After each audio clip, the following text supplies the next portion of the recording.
सब कुछ आजमाया और तब मैंने माना कि सिर्फ सच्ची सहेली ही है महिलाओं के उन मुश्किल दिनों की हर समस्या, जैसे कठिन दर्द, अनियमितता, खून की कमी, थकान व कमजोरी जैसी सभी प्रॉब्लम्स के लिए नंबर 1 औषधि एवं टॉनिक। क्योंकि सिर्फ सच्ची सहेली में है 67 खास आयुर्वेदिक जड़ी बूटियाँ जो मुश्किल दिनों की सभी तकलीफों को अंदर से ठीक करने में मदद करे। और अब तो रवीना भी मानती है और सब जानते हैं सच्ची सहेली महिलाओं के लिए सबसे भरोसेमंद औषधि एवं टॉनिक।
और उसमें the role of people and nature ये है।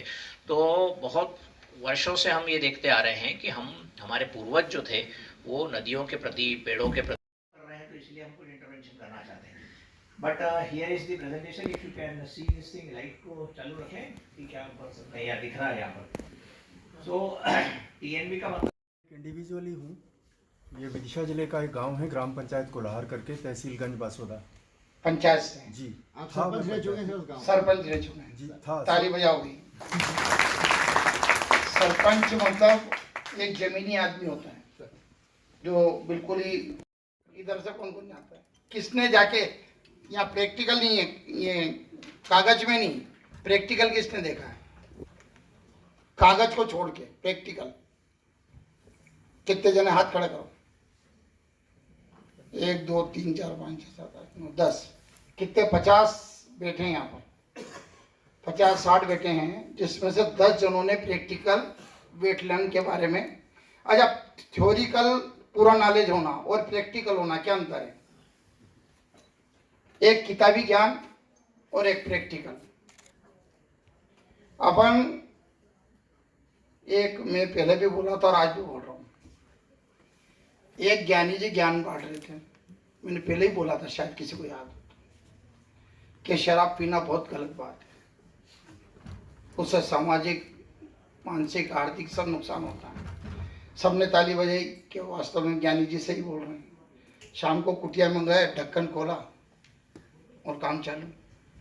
भगत जी निकले कि आप तो दोपहर में मना कर रहे थे कथा में कि शराब नहीं पीना चाहिए, और आपको तो कि मैं कुछ भी करूं, तुम्हें तो सही चलने का लिए कह रहा हूं, मैं कुछ भी करूं, मतलब अपन ज्ञान सब बांट रहे हैं, एक दूसरे को कह रहे हैं कि ऐसा होना चाहिए। अपन खुद क्या कर रहे हैं, अपना योगदान इस भारत माता के लिए क्या है। अपने घर आप सर्विस कर रहे हैं, तनख्वाह लेते हैं, मंथली आ जाती है, परिवार पालते हैं, बच्चों को पढ़ाते हैं, अपना परिवार का पालन पोषण करते हैं। पर भारत माता के लिए अगर वास्तव में अगर 2 घंटे आप जिस विभाग में जुड़े हैं, आपके विभाग में प्रैक्टिकल या थ्योरिकल तो जो कागज तो आप आगे भेज रहे हैं, पर उसके लिए अपन वास्तव में देश से प्यार करते हैं, तो 2 घंटे प्रैक्टिकल उस पर आप क्या कार्रवाई हो रही है, वो ईमानदारी से काम हो पा रहा है कि नहीं हो पा रहा है। आज मैंने मीटिंग में बहुत दिल से पूछा, मैं भी जैसे शर्मा जी, अब आपको बता दूं, मैं 2000 में पहली बार सरपंच बना था। 2000 से 2005 तक सरपंच रहा, सुहासरा ग्राम पंचायत थी। उसके बाद 2005 में मैं जिला पंचायत सदस्य बना। अभी मैं तीसरी बार विधायक हूँ और आपके बीच में मंत्री के रूप में यहाँ पर खड़ा हूँ। और ये जो काम, ये जो प्रैक्टिकल है, अभी थ्योरिकल कम नॉलेज है मेरे को, आपके कागज का कम ज्ञान, पर प्रैक्टिकल तौर पे जो जीवन जीते हैं उसमें जो जीवन जीने का मजा आता है। अगर इस देश से प्यार करते हो तो प्रैक्टिकल में जाना पड़ेगा। और आप जितना आपका अनुभव है, जैसे आप अभिलाष जी साहब प्रैक्टिकल जमीन पर लड़ाई लड़ते हैं, ऐसे कई बार आपका विभाग, अभी मैं ठक्कर साहब से, अभी श्रीमान जी से मीटिंग में थोड़ा जो बातें पूछी हैं कि यहाँ पर अपन को कोई कदम उठाने पड़ेंगे, वेटलैंड जो उसको बचाने के लिए बहुत से हमारे विभाग से भी कई कठोर कदम उठाने पड़ेंगे, तब जाके अपन इसकी रक्षा कर पाएंगे। खाली भाषण से काम नहीं चलेगा, खाली अपन आगे एक दूसरे को बताएंगे काम नहीं चलेगा। इसलिए अपना योगदान बिल्कुल बराबर दें। और मुझे गर्व है कि आपके माध्यम से जो भोज तालाब है उसमें बेहतरीन एक उदाहरण पूरे हिंदुस्तान में जाए, ऐसा काम आपने भोपाल में कर रहे हैं और उसको और आगे बढ़ा रहे हैं। आपने भी से जो आपके अनुभव से जो सीखने को मिल रहा है, मैं आप सबको धन्यवाद देता हूं। और उसमें से आपने भी जो अभी बातें बताई है उसमें से और मनोबल बढ़ता है। भारत माता की जय बोले थे अपन, भारत माता ये क्या है, क्यों बोला जाता भारत माता? अपन भारत माता की जय बोलते हैं। भारत माता को किसने देखा? क्या है भारत माता? भारत माता जब आता है करंट, जब जोश आता है, तो अपन भारत माता की, भारत माता अपनी जो प्रकृति, जो पर्यावरण है, वही एक अगर अपन को बड़े रूप में देखने को मिले तो माँ के रूप में अपन को स्वरूप नजर आता है। और आज जितने भी अगर संरक्षण की बात कर रहे हैं, किसी भी प्रकार के संरक्षण की, तो भारत माता को अगर बचाना है, भारत माता को मजबूत करना है, तो पर्यावरण को किसी भी हालत में बचाना पड़ेगा। और तालाब के संरक्षण की, अब वेटलैंड डे, पहले तो मैं उसकी बधाई देता हूं कि 50 साल एक संधि जो हुई थी 71 में, उसको आज कल 50 साल पूरे हो जाएंगे, उसके लिए भी जोरदार ताली बजाएं। उसकी भी बधाई देकर 71 में तो संधि हुई, 75 में लागू हुई और 81 में या 81 या 82 में कुछ भारत भी उसमें शामिल हुए थे। और 85 में केंद्र और राज्य सरकार द्वारा समझौता हो गया था कि हम तो ही मिलकर इस पे आगे काम करेंगे। भोपाल में हमारा बहुत जो तालाब है उसमें काम भी आपका चल रहा है। और मेरा मानना है कि भारत माता जो एक प्रकृति का एक बहुत बड़ा रूप है, उसमें एक छोटे छोटे आज तालाबों की बात करेंगे। वेटलैंड के बारे में कौन कौन जानता है?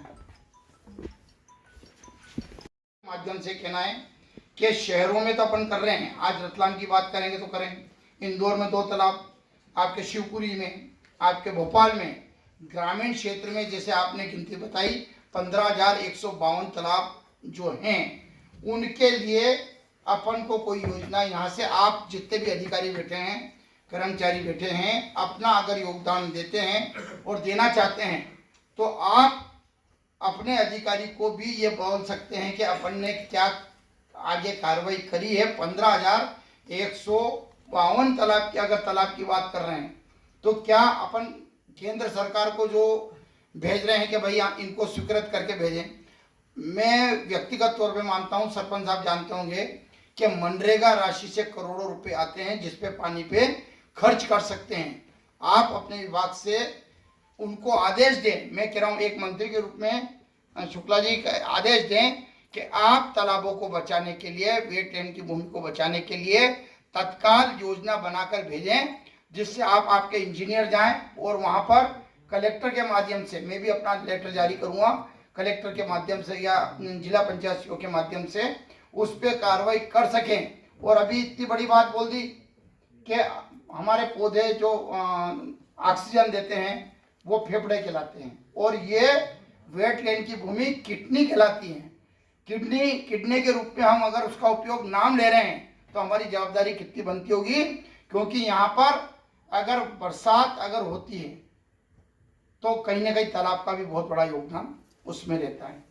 अगर आप बाढ़ आती है तो आपकी जो वहाँ की जो जमीन आखिरी की जो सतह रहती है उसका भी उसमें बहुत बड़ा योगदान वहाँ पर रोकने में, और फिल्टर करके छन्नी कर वापस पानी को जो भेजती है उसका भी बहुत बड़ा योगदान उसमें रहता है। तो कहीं ना कहीं आज अपन खाली भाषण तक सीमित ना रहें, इसके लिए अपने जीवन में अपने लिए तो सब कुछ करते हैं, पर देश के लिए नौकरी करना, देश की बात अलग है कि नौकरी हम देश के लिए कर रहे हैं या देश का काम कर रहे हैं। अपने कमाई को खुद जो तनख्वाह रही वो ठीक है, इसके अलावा एक्स्ट्रा अगर आप कोई देश के लिए काम करते हैं तो अपना जीवन सार्थक है। मैं बार बार यही कहता हूँ, मेरी एक दिल से आवाज आती है कि जाना सबका ठीक, कोई हमारा रुके नहीं आया, पर अपने जीवन में अपन ने करा किया, ये अपना आप में संतुष्टि तब होगी कि अपन अपना जो काम है उसको छोड़ के अन्य देश हित में काम करें। और मुझे विश्वास है कि आज जो 50 साल पूरे वेटलैंड डे के रूप में हम कल उसको मनाएंगे। मैं अग्रिम बधाई देता हूं और आशा करता हूं कि अभी आप ये जो मीटिंग अभी 1 साल में हुई है, मैं चाहूँगा कि इसको प्रत्येक 3 महीने में एक बार मीटिंग, इसकी अपन मीटिंग 3 महीने में करेंगे, इसकी रिपोर्ट मेरे को दें और जितनी भी शिकायत जहाँ पर अतिक्रमण हो रहा है वेटलैंड के, जहाँ पर तालाबों पर, उसको चिन्हित करें, उस पर क्या कार्रवाई की गई है। खाली भाषण तक ना सीमित होकर एक्शन में आए और अपन वेटलैंड को वास्तव में बचाना पड़ेगा, ये अपनी प्राथमिकता होना। एक बैठक हुई सब इस कार्यक्रम से पहले, उस बैठक में क्या डिसीजन? वहाँ पर वेटलैंड डे पहले तो 50 साल पूरे होने पर समस्त देशवासियों को बधाई, शुभकामनाएं। 50 वर्ष पूरे हो गए हैं और जिस प्रकार से भोपाल तालाब को संरक्षित करने का काम, संरक्षण करने का काम और उसको बढ़ाने का काम हम एपको विभाग ने करा है, उनको भी बधाई। और अभी केंद्र सरकार को इंदौर के 2 तालाब और एक शिवपुरी का तालाब के लिए भी वेटलैंड के संरक्षण हेतु हमने नाम पहुँचाए हैं और मुझे विश्वास है कि जल्दी से उनकी स्वीकृति प्रदान होगी। और जिस प्रकार से शिकायतें अगर आती है तो मैंने निर्देश दिए कि उस पर थोड़ा ध्यान दिया जाए और अगर कोई वहाँ पर गलत होता है तो उस पर हम एक्शन लें, खाली खाना पूर्ति न करें, एक्शन लें। आपने बात की है भोपाल के भी तालाब की बात करें तो खानों का या कई इलाके हैं जहाँ पर तालाबों पे अतिक्रमण हो रहा है सर, तो क्या ऐसे को लेकर कोई रणनीति सर, खास तौर से सर चूँकि बड़ा महकमा है आपके पास? नहीं, ये सबसे बड़ी बात है, आपने एक शब्द और पीछे से बोल दिया, बड़ा महकमा नहीं, बहुत छोटा है। नहीं, पर्यावरण से अरे नहीं, उसमें क्या एपको जो इसको देखता है, हमें ये कार्रवाई कलेक्टर के माध्यम से, एसडीएम के माध्यम से, जो स्थानीय जो अमला रहता है उसके माध्यम से इसको पालन करना पड़ता है। और जो शिकायतें आती डायरेक्ट हमारे विभाग को नहीं आ पाती है तो वो जिले में और जिले स्तर पर ही रहती है, तो उसको मैंने कहा है डिपार्टमेंट कि उस पर भी अपन नज़र रखें और उसको भी देखें और जहाँ पर गलत होता है उन पर कार्रवाई करें। केंद्रीय बजट रियाद पेश की है सर, मैं बधाई देना चाहूँगा आज के बजट में माननीय प्रधानमंत्री जी को। और सौर ऊर्जा जो भारत का भविष्य और मध्य प्रदेश का जो भविष्य है, 19,500 करोड़ का बजट अगर इस विभाग को दिया है तो आप समझ सकते हैं कि ये विभाग आने वाले भविष्य में कितने ऊंचाइयों पर जाएगा। और मेरा आपके माध्यम से निवेदन है और ये भी कहना चाहता हूँ कि सोलर ऊर्जा को आप समझे कि रूफटॉप, जैसे अपनी छतों पर रूफटॉप के माध्यम से जो सोलर प्लेटें लगती है उनको अधिक से अधिक आप भी अपने शासकीय बिल्डिंगों के साथ साथ प्राइवेट जगह भी उसका उपयोग करें और पर्यावरण की भी सुरक्षा होगी और आपको बचत भी होगी।